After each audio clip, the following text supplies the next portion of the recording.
Student, I am Rajni Gupta. Welcome to science solution. आज हम पढ़ेंगे क्लास 8 का विज्ञान का पहला चैप्टर फसल उत्पादन एवं प्रबंध। ठीक है बच्चों। एक लड़का था, वो अपने चाचा के यहाँ गया। चाचा के यहाँ उसके चाचा थे किसान थे। तो चाचा से बोला, चल चाचा आज हम खेत पर चलते हैं। तो बोले ठीक है चल बेटा खेत पर गए तो उसने खेत पे क्या क्या देखा? खुरपी, दराती, बेलचा और हल। अब उसने अपने चाचा से पूछा कि ये खुरपी, दराती, बेलचा, हल किस काम में आते हैं? तो चाचा ने कहा ये सब खेती के काम में आते हैं। तो आज बच्चों अपन आज खेती के कृषि और फसल के बारे में इस चैप्टर में पढ़ते हैं। जैसा कि हमें पता है कि सभी जीवों को भोजन की आवश्यकता होती है ना। तो सभी जीवों को भोजन की आवश्यकता होती है। तो भोजन हम किससे प्राप्त करते हैं? पेड़ पौधों से। मतलब पौधे हो, जंतु हो चाहे मनुष्य, सभी लोग पेड़ पौधों पर प्रत्यक्ष या अप्रत्यक्ष रूप से पेड़ पौधों पर ही निर्भर रहते हैं। हमको खाना पेड़ पौधों या जंतु से ही प्राप्त होता है। पर हम भोजन ग्रहण क्यों करते हैं? हम नहीं खाएं भोजन, लेकिन भोजन से हमें क्या प्राप्त होता है? ऊर्जा प्राप्त होती है, जिससे हम अपने शरीर की जैविक क्रियाएं जैसे पाचन, श्वसन और उत्सर्जन और शरीर की जितनी भी क्रियाएं हैं वो अपन सब करते हैं। इसलिए हमें भोजन बहुत आवश्यक है। लेकिन भोजन एक बड़े पैमाने पर करना, क्योंकि हम सभी को भोजन की आवश्यकता है और हम अपने देश के इतने अधिक लोगों को भोजन कैसे उपलब्ध कराएं, है ना। तो सभी लोगों को भोजन की आवश्यकता है, तो अब इतने अधिक लोगों को हम भोजन कैसे उपलब्ध करा सकते हैं? इसके लिए हमें क्या करना पड़ेगा? खेती करना पड़ेगी। तो खेती भी करना पड़ेगी इस विशाल जनसंख्या को भोजन प्रदान करने के लिए, और उसका उचित प्रबंधन और वितरण भी। मतलब खेती का उत्पादन भी करना है, फिर जो खेती उत्पन्न हो जाती है, फसल उत्पन्न हो जाती है, तो उस फसल का अपन को प्रबंधन भी करना है कि कैसे इसको सुरक्षित रखें। तो आज अपन इसी पर चर्चा इस पाठ में करेंगे। जैसा कि अपन ने पहले पढ़ा होगा, तुमने 6 क्लास में पढ़ा होगा कि आदि मानव क्या थे? आदि मानव यहाँ घूमते रहते थे भोजन और खाने की तलाश में, है ना।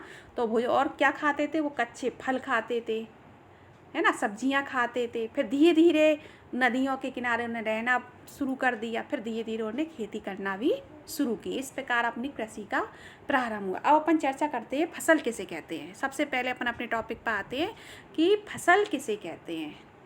तो फसल किसे कहते हैं? जब एक ही किस्म के पौधे एक किसी स्थान पर बड़े पैमाने पर उगाए जाएं, एक ही किस्म के पौधे किसी स्थान पर बड़े पैमाने पर उगाए जाएं, उसे अपन फसल कहते हैं। जैसे गेहूं की फसल, मतलब गेहूं की फसल का अर्थ है कि खेत में पूरे पौधे गेहूं के होंगे, है ना।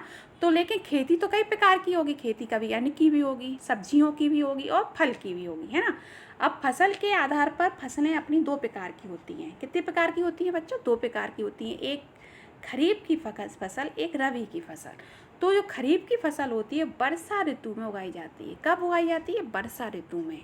और इसे अपन खरीफ की फसल कहते हैं। जैसे धान, मक्का, सोयाबीन, मूंगफली, कपास, है ना।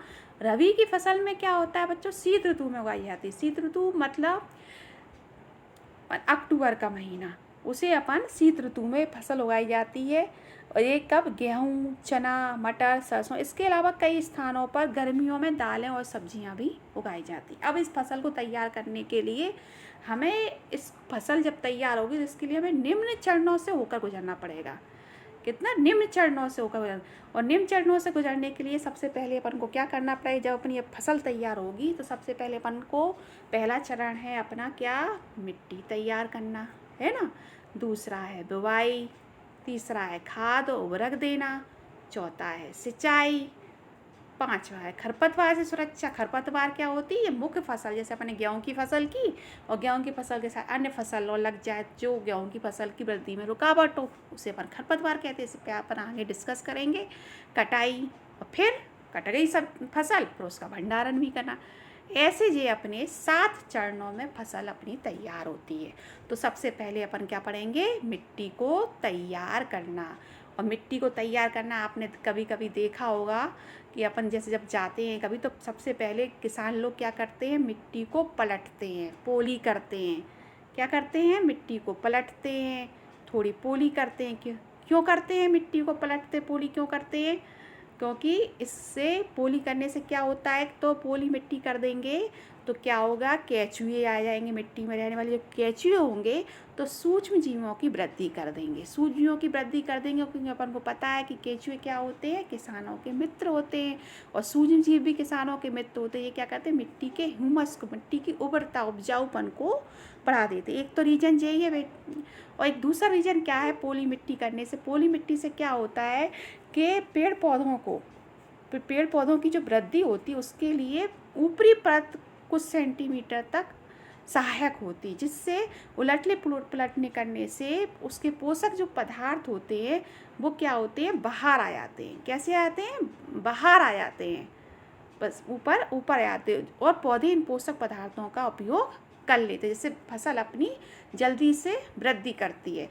इसलिए मिट्टी को सबसे पहले पर मिट्टी को तैयार करते हैं। मिट्टी को तैयार करना मतलब मिट्टी को उलटना और पलटना, और मिट्टी को उलटना पलटना क्या कहलाता है, जुताई कहलाता है। क्या कहलाता है बच्चों, जुताई। ये आता है क्वेश्चन कि जुताई किसे कहते हैं, तो जुताई किसे कहते हैं बच्चों, मिट्टी को उलटने पलटने और पोले करने की प्रक्रिया को हम क्या कहते हैं, जुताई कहते हैं। अब जुताई करने के लिए हमें विभिन्न उपकरणों की आवश्यकता होती है, तो अपन इसके लिए विभिन्न उपकरणों की अपन को आवश्यकता होती है। जो जुताई होती है तीन उपकरणों से होती है, हल, कुदाली और कल्टीवेटर, है ना। हल, कुदाली। सबसे पहले अपन हल के बारे में पढ़ेंगे। हल क्या होता है, जैसे चित्र में दिख रहा है आपको, ये हल है ना। ये त्रिकोणी सी संरचना दिख रही है, फाल, ये अपनी फाल कहलाती है। त्रिकोणी संरचना दिख रही है आपको, तो ये अपनी क्या, फाल है ना।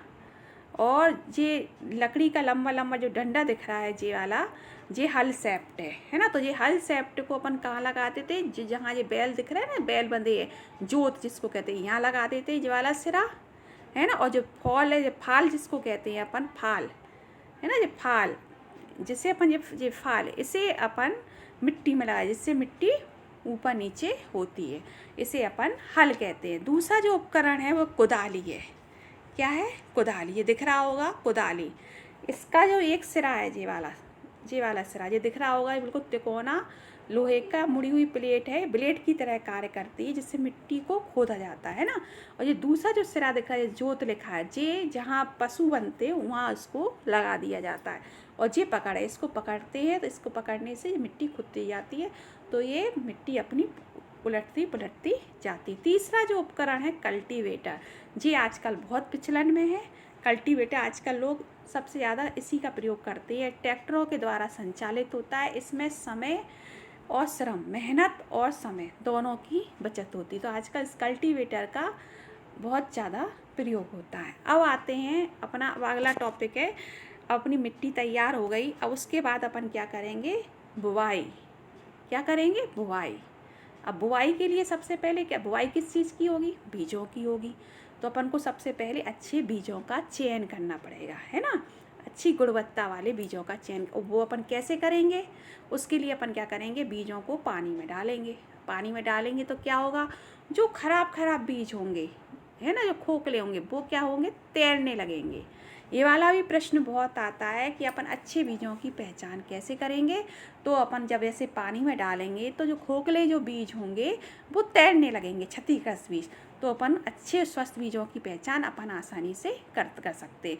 तो अपन को पहले बीज, तो बुआई से पहले बीज के लिए औजार, अब बुआई तो करना, तो उसके औजार के किस तरीके से अपन बीज डाल सकते हैं खेतों में। तो इसके लिए भी निम्न उपकरण आते हैं। सबसे पहले परंपरागत औजार, ये चित्र में आपको दिख रहा होगा, दिख रहा है ना, ये बैल, ये कीप के समान आपको संरचना दिख रही होगी, ये कीप के समान ये संरचना दिख रही है। इसमें किसान बीज डालते हैं और ये 3 नलियों में विभाजित होता है, और 3 नलियों के जरिए मिट्टी में जाता है, तो छेद करता जाता है और बीज डलते जाते हैं। ये पुरानी परंपरागत विधि है। इसके बाद आती है सीड ड्रिल।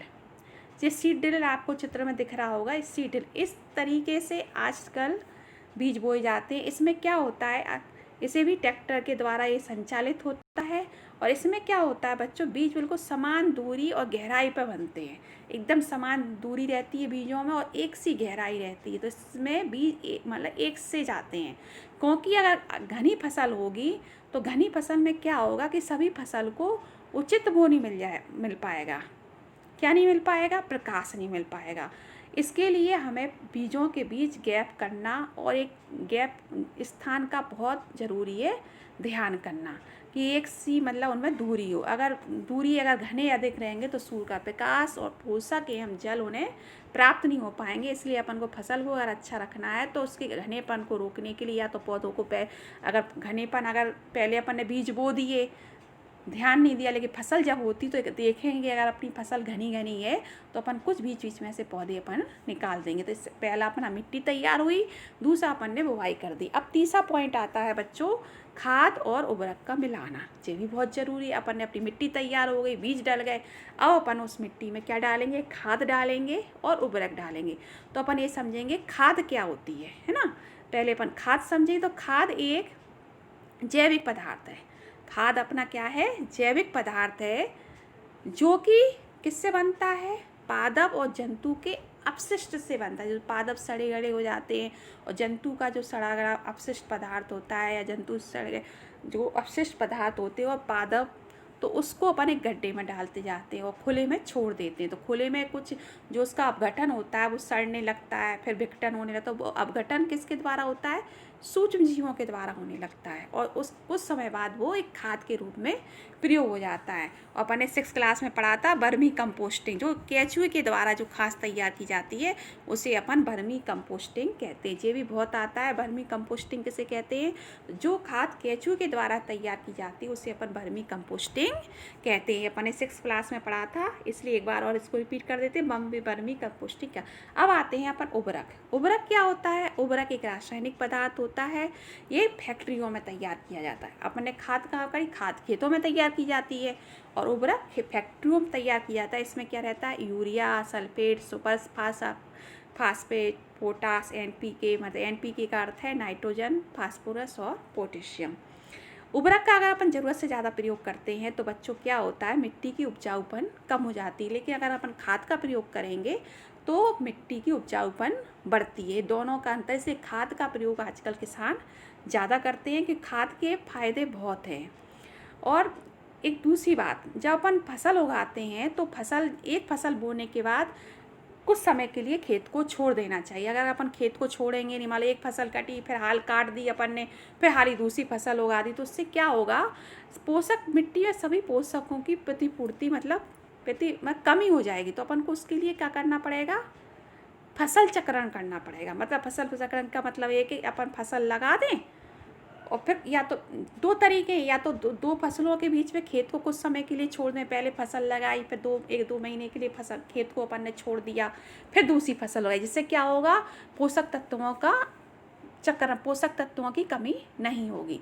लेकिन अगर एक दूसरा चक्रण क्या है कि अगर अपन पहले फलीदार फसलें लगाएं। कैसे? पहले आजकल इस पर जोर भी दिया जा रहा है कि पहले अपन फलीदार फसलें लगाएं, एक ऋतु में फलीदार चारा, फिर दूसरी में गेहूं की फसल लगाएं। फलीदार है मतलब मटर की फसल लगाएं, चने की फसल लगाएं। क्योंकि उसमें क्या होता है? उनकी जड़ों में क्या एक राइजोबियम नामक बैक्टीरिया पाया जाता है। ये बहुत आता है कि फलीदार जड़ों में कौन सा बैक्टीरिया पाया जाता है? तो राइजोबियम बैक्टीरिया। इसको बहुत अच्छी तरीके से याद कर लेना बच्चों कि ये फलीदार जड़ों में, फलीदार जड़ें मतलब मटर की जड़, चने की जड़, इनमें एक राइजोबियम बैक्टीरिया पाया जाता है। ये क्या करता है कि ये वायुमंडल में नाइट्रोजन तो बहुत है पर गैसीय अवस्था में, तो पेड़ पौधे उसको ले नहीं पाते। जब पेड़ पौधे उसको ले नहीं पाते तो क्या करना पड़ता है? तो नाइट्रोजन का ये राइजोबियम बैक्टीरिया क्या करता है? पर्यावरणीय जो नाइट्रोजन है उसे नाइट्रेट में बदल देता है और वो मिट्टी में पानी के जरिए पेड़ पौधों को प्राप्त हो जाती है। इस प्रकार वो नाइट्रोजन का क्या स्थिरीकरण, वायुमंडलीय नाइट्रोजन का स्थिरीकरण में सबसे महत्वपूर्ण सहायक होते हैं। अब आते हैं अपन उर्वरक और खाद में अंतर। ये बहुत आता है बच्चों पेपरों में, इस पर थोड़ा ध्यान देना, ये बहुत इम्पॉर्टेंट है। उर्वरक और खाद में अंतर, तो अपन ने पढ़ाई था उर्वरक एक अकार्बनिक लवण है जबकि एक खाद एक प्राकृतिक पदार्थ है। मतलब ये गोबर, जंतुओं के अपशिष्ट और पौधों के अपशिष्ट से बनाई जाती है। दूसरा, उर्वरक का जो उत्पादन है कहाँ होता है? फैक्ट्रियों में होता है ना। और खाद कहाँ बनाई? अपन ने पढ़ा था, खाद को खुले अपशिष्ट को खेतों में छोड़ देते हैं तो खेतों में बनाई जाती है। उर्वरक से मिट्टी को ह्यूमस प्राप्त नहीं होता, ह्यूमस मतलब उपजाऊपन, लेकिन खाद से मिट्टी को ह्यूमस प्राप्त होता है ना। उर्वरक में पादप पोषक जैसे नाइट्रोजन, फास्फोरस, पोटेशियम रहते हैं, लेकिन खाद में पादप पोषक तुलनात्मक रूप से कम होते हैं, है ना। तो उर्वरक और खाद का ये अंतर बच्चों याद कर लेना, बहुत पेपरों में बहुत आता है। अब आता है उर्वरक और खाद में एक प्रश्न ये भी आता है कि उर्वरक और खाद की तुलना में उर्वरक और खाद में कौन सबसे बेस्ट है? तो खाद सबसे बेस्ट है। अगर अपन खेतों में खाद डालें तो खाद के बहुत फायदे। सबसे पहले खाद क्या करती है? मिट्टी की जल धारण क्षमता में वृद्धि करती है। जल धारण क्षमता मतलब मिट्टी, अपन ने पानी डाल दिया तो ये मिट्टी काफ़ी इस मिट्टी खाद के जरिए इस मिट्टी में पानी काफ़ी समय तक रहता, जल्दी सूखता नहीं है। फिर मिट्टी कैसी होती है? भुरभुरी और सरंध हो जाती है, जैसे गैस में आसानी से हो जाता है ना। और इसमें इसके जो मित्र हैं ऐसे केंचुए और जो सूक्ष्म जीव उनकी संख्या में भी वृद्धि करती है। और जैविक खाद से मिट्टी का गठन सुधर जाता है। तो अगर कभी ये प्रश्न आए कि उर्वरक और खाद में कौन अच्छा है, तो खाद सबसे बेस्ट होता है। तो अपन जब भी फसल के उत्पादन में खाद की एक महत्वपूर्ण भूमिका होती है। आज बच्चों इस टॉपिक को, इस विषय के इस चैप्टर को अपन यहीं तक समझते हैं। आगे इससे आगे अपन नेक्स्ट वीडियो में पढ़ेंगे। और आपको यहाँ तक जो भी समझ में नहीं आया उसे कमेंट बॉक्स में बिल्कुल लिखिएगा, मैं कोशिश करूँगी उसको समझाने की।